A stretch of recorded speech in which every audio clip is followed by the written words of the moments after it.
Welcome to LIVN GIVN podcast, sharing stories, sharing hope. In this first episode, Glenna Halbgewachs shares about her daughter Sophia and their family's journey to a service dog. All right, I think we're recording. We're live. Okay. We're on. Okay. Good morning. Good morning. So I'm Becky, and this is Glenna, mom to Sophia. And so we're so excited to have you today on the first ever LIVN GIVN. Podcast. I'm hoping that I get my act together and get the audio figured out to isolate it and do all that tech stuff. Otherwise, people get an amazing vlog and get to see our faces as well, your face and sweet Nova. So, I guess a little bit of backstory. Glenna and Sophia have been on a journey, hence the title of this, A Journey to a Service Dog, and the ups and downs with accessing that. And we just would love to hear a bit about your story. And I do have notes because I need to reference those.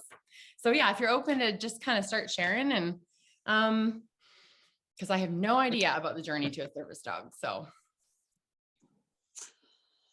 Okay, so, well, here's Nova right now. Yeah.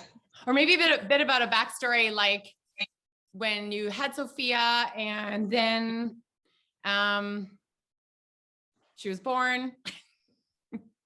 Yeah, so Sophia is my second child. She is 5 years old, and we have an older son named Jackson, who's 8, and then my husband, Steve. So when Sophia was born, we did not have any knowledge of her genetic mutation. We did not have any suspicions right off the bat about anything being wrong with her or different, for lack of a better term. So we just had a beautiful baby girl. And as the months progressed, we noticed that she was not meeting milestones. She had what appeared to be a lazy eye. She just wasn't able to coo or move around as much, things like that. So it sparked like a bit of investigation, but no real alarm bells for us, because I'm not really like a worrier that way. Yeah. I know babies all progress at their own rate.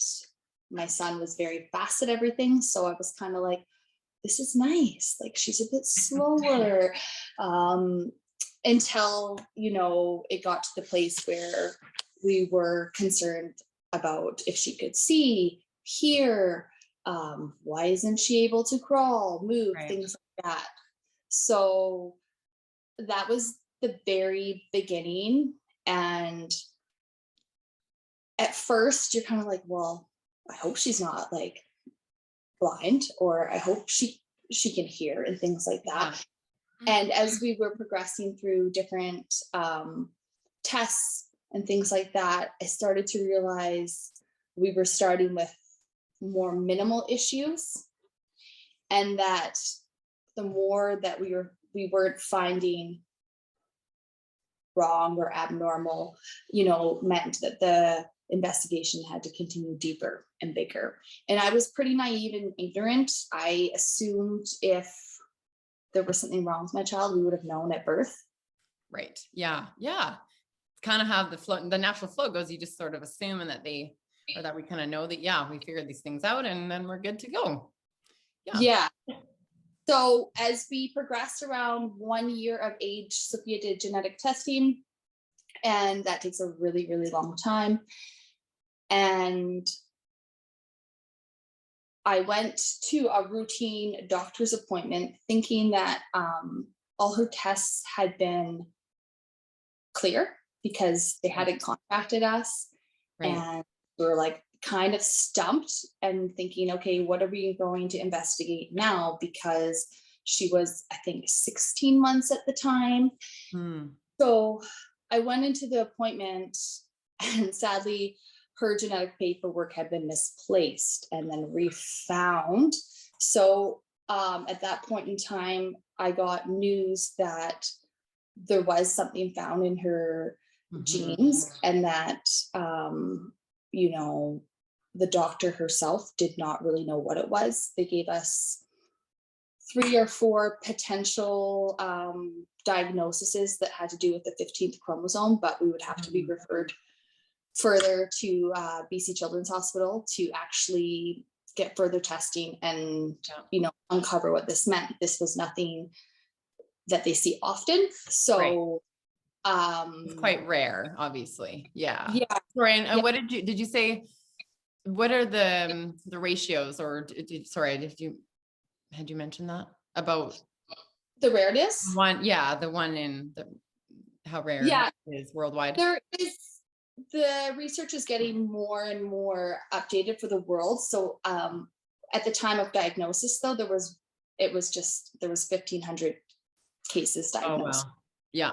Wow. For this. Yeah. So it was pretty rare. So we ended up going to Children's Hospital for some genetic counseling, and they were able to give us the diagnosis of DUP15Q, which, what is that? That's, we didn't really even know. And then it turns out there was further testing to figure out what kind she had within this umbrella. Right. And it was really, really overwhelming. And at the end of it, we learned that she was going to be likely affected globally in absolutely every area of her life. And at what point, when all that was done, how old was Sophia when you find like everything, when you started kind of this next step in the journey fully? She was just shy of 2. Okay. And she just had her 5th birthday, right? Yeah. So that was about 3 years ago. Yeah. Right. And the journey from getting a diagnosis to getting services was another one. And also just unpacking what her diagnosis meant for her life.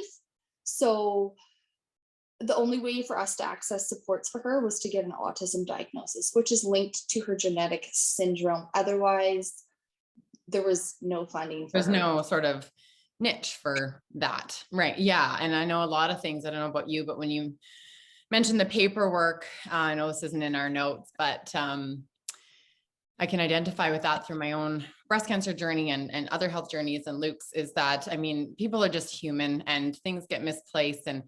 But we do, as patients, look to, we're kind of, in this situation where it's new for us. A lot of times it's new for the caregivers, the doctors that were relatively unknown. I know, at least just briefly for myself, my oncologist, after almost a decade of working, had never dealt with a pregnant person while having to have chemo. So there was lots of new for all of us. And I know, again, I just love the healthcare staff that we've encountered. They're just so giving and caring and so passionate about what they do. But with people in our position where we're looking for answers to, and it's kind of that there's the grieving and there's that bit of trauma and there's the shock and all these different emotions come through. And so we're trying to navigate the to-dos while we're navigating our feelings and our emotions and fears and all these things that come up. And we, as you sort of expect that they have the answers for us, because that's generally how that works. But a lot of the times, and it is, you might get the odd thing where it's neglectful or something, but in my case, I haven't not intentionally experienced that. It's just there are so many people and so many needs, and you kind of slip through the gaps on stuff, whether it's blood work or paperwork, and you just have that feeling as a mom and just as yourself, as a patient or whatever, you just have that gut feeling. So is there any times that you just kind of was like, no, there's something like, I got to push for more, like just be that self-advocate for, any of those moments that you can share about where you just sort of said, no, Sophia needs a dog or something like that, Yeah, I hear what you're saying. And her whole journey actually turned out to be that way because of the lack of resources available to her and the lack of understanding about the disease that her genetic mutation was, I had to push through unheard of wait lists. I had to fire doctors that weren't aligned with what I thought was best patient care for my daughter. I had to travel. I had to pay for private diagnoses for the autism to do things out.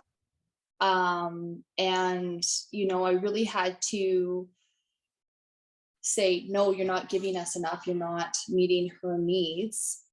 When I felt completely, what's the word? Like, who am I to tell the doctors that, you know, I'm just a mom. I don't know much about this, but all of a sudden I became the expert and the director of her care. And, you know, I had to be the person who said, no, this isn't good enough for her. And it is really, really hard to do. And it's constant. It's constant.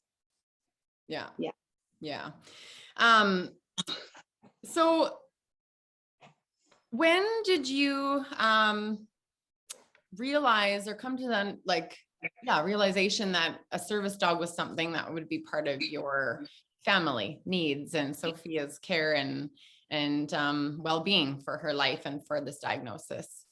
Was there like a definitive point where because I do remember she struggles also with epileptic seizures, both during the day and during the night. Is that correct? She has, yes. And she's stable right now. Oh, very, very, very thankful. But yeah, she spent 2 years, like Duke 15Q comes with a rare form of epilepsy. It literally just does what it wants. And it can be very hard to treat. And we struggled to treat hers. We struggled to find a definitive type of epilepsy she was having, types of seizures and things like that. And it gave me a lot of anxiety because they have SUDEP in the children. And that means that they can just die because of their epilepsy. Oh, while they're sleeping, you mean? Yeah. Yes. So that was a major kind of concern for us. And my husband and I made ourselves very, very tired trying to figure out how we were going to keep our child safe at night. Right. And that is one of the reasons the dog kind of came up for us originally. Yeah. So, oh, sorry. No, you go ahead. Oh, mom. So to get us, I mean, I understand they're a necessity, but they're not covered all the time through medical care. And they're quite obviously the training, a dog, you know, a pet alone comes with costs, veterinarian bills, the purchase of an animal, as well as in this case, specific training that is needed for something so intense and detailed and specific as something like Sophia's needs. So how did you start that? Like, where do you shed some light on that? Yeah. The training, even in Kamloops, like before this, you see these service dogs around town or with the odd person. But I never, before your situation, I never thought of the process, or I just kind of assumed that, you had a diagnosis for something, that would just be something you'd have access to. And that is not the case. No. Right. No. Yeah.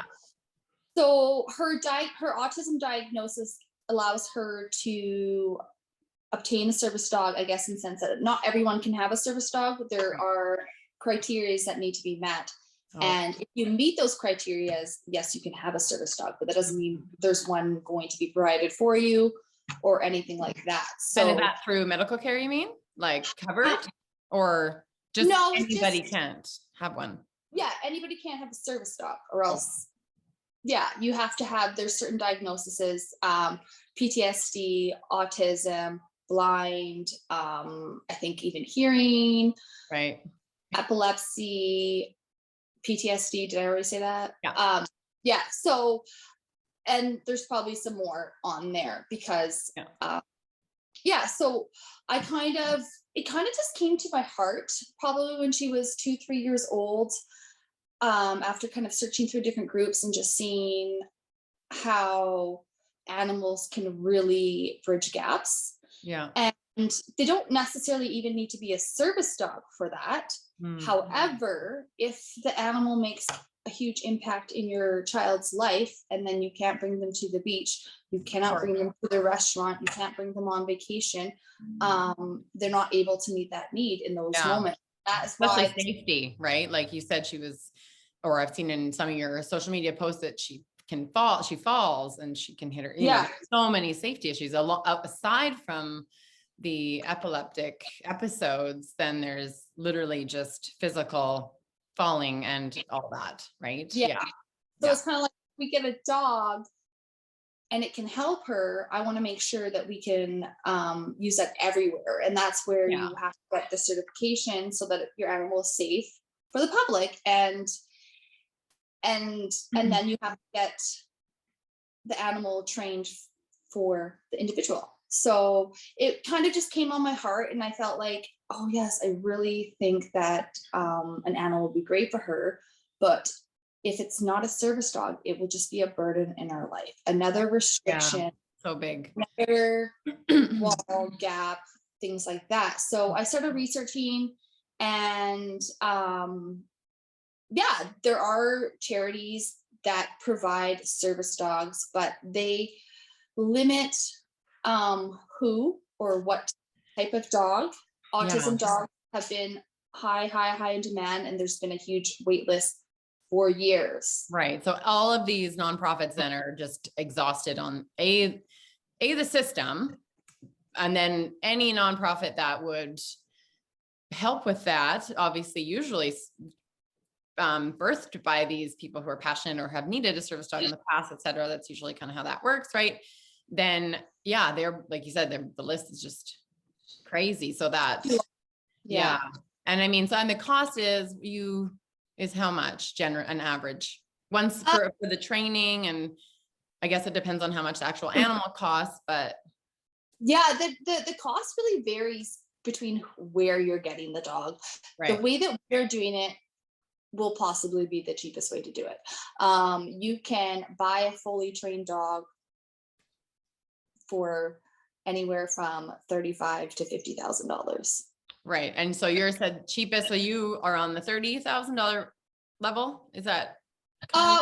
We kind of had a goal for $25,000. That was our fundraiser goal. And it kind of made sense between the dog's costs, the veterinary costs, the training and certification costs, and then the training to do with Sophia and her therapists and the dogs. Right. Yes. There's that extra piece too, that until now I didn't even consider. Not only the dog, but then them two together. And exactly. And have to happen regardless if we got a fully trained dog, we would still have to do that piece. Right. So it is a big undertaking to come alongside and train the dog with the provider we're choosing to use, for sure. It doesn't come without its own challenges and things like that, but we are just like, we're all in, we're just believing for it. And the way that this whole process has unfolded for us has just been really beautiful, and it just feels like it's meant to be. So for financial, then you said you did a fundraiser. I know you did a few different fundraisers, and so that's how, and then obviously people's donations, and just again that sense, that community, and that's where it's at, right? Is just pulling the community together, and people just show up and have helped you, right? And do absolutely, it's kind of one of those things we see a lot, not necessarily for a service dog, but because there's so many gaps in care. My heart goes out to a lot of the fundraising that we do, and I try to help wherever I can, because there are big gaps. Yes. And lives are important, and these needs need to be met. So we were able to fundraise and have the community be involved and friends be involved and show up and create awareness. And I was nervous. It's vulnerable. I'm asking for help. It's humbling. somewhere down the line, my husband and I are just like, we just want to provide for our daughter on her own. You know, we just want to give her what she needs. But, you know, our life position isn't exactly what we thought it was going to be. And we need help. We need a community. And that is a beautiful thing.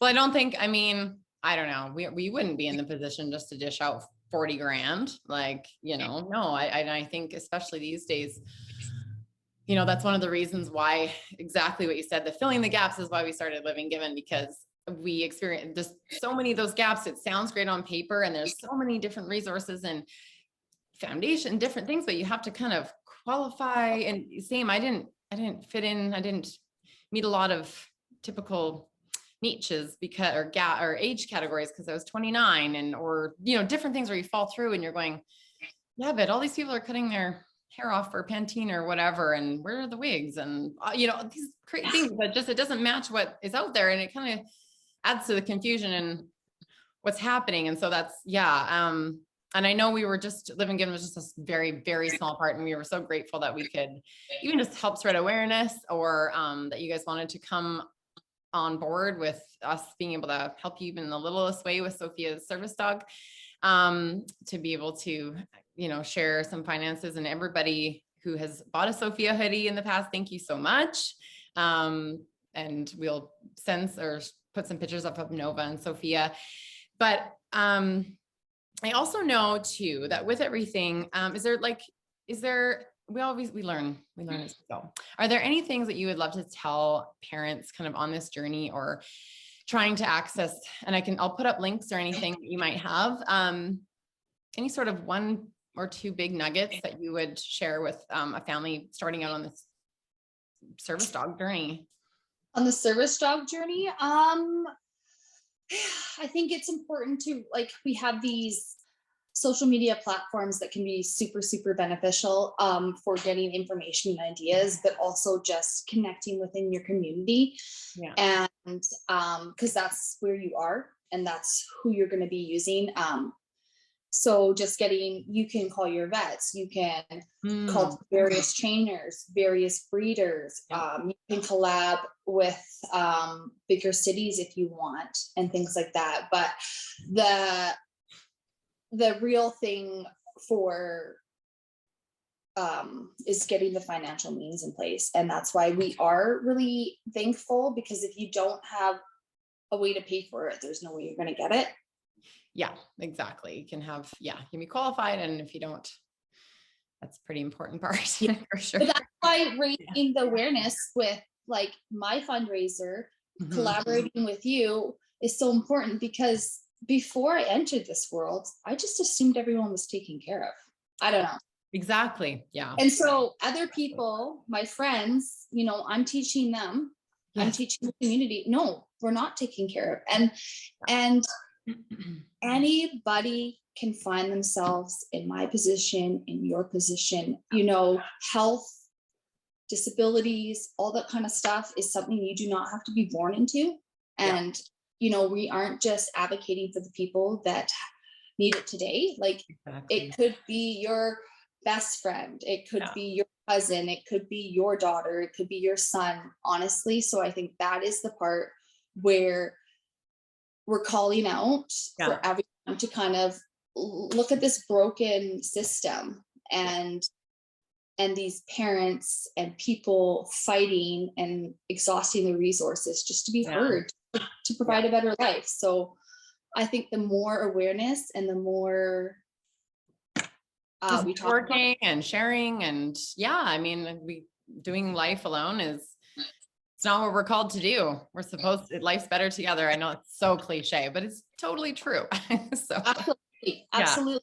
I was kind of worried, you know, with stigma and discrimination, you know, about what kind of life my daughter was going to have and we were going to have, and who was going to be willing to partner in our life and things like that. Yeah. And, you know, I had to be very, very vulnerable, and I have to be very safe and protect her. But, you know, there are a lot of good people out there still, and they're showing up. And so if I can be wearing a sweater and someone asks me about it and we can start a conversation, I just think that's so cool. Well, on that note, then, for the video, do you want to explain The sweater? This one? Yeah. This one is for other families. So if you buy this sweater, other families, we're starting a fund for other families to get a service dog. Basically. So Glenna, Glenna and the family were so inspired by everyone's generosity, and we also were so inspired by them and just seeing their journey. And so we obviously wanted to keep that going. And so they came up with the arrow because it means moving forward in life and just overcoming, and that forward movement in life, as we call it the Sophia, I guess, 2.0 hoodie, that $10 from each sale of the hoodie will go towards another family that is in need of service dog. And also one thing before, we've got a few minutes. I know faith is huge for you guys. So do you want to share a little bit how, like, cause I saw, at church the other day, Sophia is just so cute. And I love how, being there, I don't know, different kids are just so welcome. It doesn't matter if they're a little bit noisy or this, that's what I love about at least our church or other places, is that everyone is welcome. And so, I don't know if you want to share a little bit about how your faith carries you or anything like that. Yeah, I think my faith is literally the platform for everything. Without it, I would be lost. The Lord has carried me through this journey where I couldn't, and he can. And it's really that black and white for me. Mm-hmm. And he continues to shout the worth of my daughter and pour into me. And, he's got a calling and purpose on her life. And when you get a diagnosis like Sophia's, you hear a lot of words like unworthy, a burden, stupid, like different, different negative things, not always positive things. Yeah. And my faith is what tells me, no, that's a lie. She is worthy. She has a purpose in her life, and she's going to do big things. And if you let her into your life, you'll see. I would think that most people that have met her feel changed and are cheering her on, and they want to see a more, like, my goal is to have a more universal world for everyone. Yeah. Yes. Yeah. Oh, well, thank you. Is Nova there at your feet? Yes. She's not her up into the camera. Let's see.